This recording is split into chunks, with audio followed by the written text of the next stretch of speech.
சமோசா எல்லாரோட ஃபேவரெட். சமோசா குழந்தைங்களோட ஃபேவரெட் அப்படின்னு தெரிஞ்சுக்கணுன்னா அவங்கள அட்ராக்ட் பண்ணுற மாதிரியே 2 கார்ட்டூன் இருக்குது. ஒன்று சமோசா வச்சே ஒரு ட்ராமா சூப்பராக இருக்கும், அதை நீங்கள் டிஸ்னியில் பார்க்கலாம். இன்னொன்று மோட்டு பத்லு. இந்த கார்ட்டூனில் மோட்டு பார்த்திங்கன்னா, ஐயோ எனக்கு பசி எடுக்கும்போது மூளை வேலை செய்யாதுன்னு உனக்கு தெரியாதாப்பா, எனக்கு சமோசா வேணும்ப்பா அப்படின்னு சொல்லிட்டு பத்லுக்கிட்ட கேட்பாரு. உடனே பத்லு, இந்தாடா தட்டு நிறைய சமோசா, மோட்டு சாப்பிடு அப்படின்னு சொன்னோன்னே சமோசா அப்படின்னு சொல்லி அவர் சாப்பிட்றதே ரொம்ப காமெடியாக இருக்கும். அதுக்கு டப்பிங் கொடுத்தவர் வேறு லெவலில் டப்பிங் பண்ணியிருப்பார்.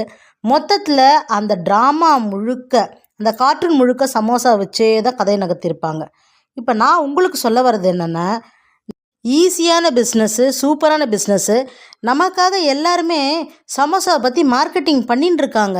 ஏற்கனவே மார்க்கெட்டிங் பண்ண விஷயத்த நாம் பண்ணும் பொழுது ஈஸியாக ரீச் ஆகிடும். எல்லாருக்குமே சமோசா பிடிக்குது.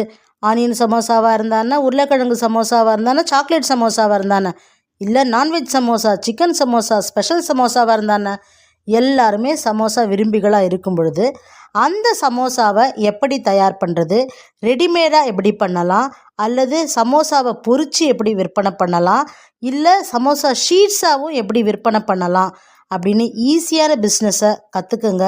சமோசா பிஸ்னஸ் ஈஸி பிஸ்னஸ், லாபம் தரக்கூடிய பிஸ்னஸ். பிஸ்னஸ் டெக்னிக்ஸ் அண்ட் மார்க்கெட்டிங்கை ஆன்லைன் வகுப்பில் ரிஜிஸ்டர் பண்ணி கற்றுக்குங்க.